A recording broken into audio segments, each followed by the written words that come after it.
Logger તમે રીંગણ બટાકા ખાઈ લેવું? રીંગણ તો નહીં ભાવતા મમ્મી મને. અમે તો ભાવે છે, અમે જ ખાઈ લેવું.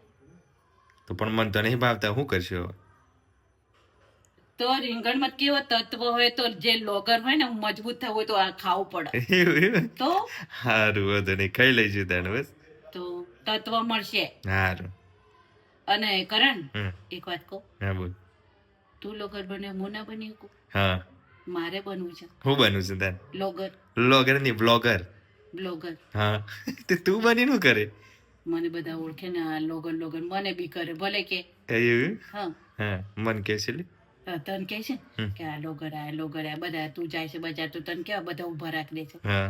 એટલે મને બી હું ક્યારે જતી તો નહીં, તમે લઈ આવો, પણ બધા ક્યારેક જાઉં હમ. તો બધા કેવા ભેગા થઈ જાય. શું કે છે કે આ બ્લોગર વાળો બેન આવ્યો? હા, લોગર વાળા બેન આવે તો મારે પણ એવું? બનાવી આલું તને ચેનલ, એક યુટ્યુબ ચેનલ. એવું. હા. પછી તું કહેજે hello guys. Hello guys, welcome to વી. હા. તમે આઈફોન વાપરો, તમે સાદું જ વાપરો ને? હો તો વાપરવાનું. આમ તો 10-20 રૂપિયા વાળું તો ચાલશે, ડોગલું હોય તો.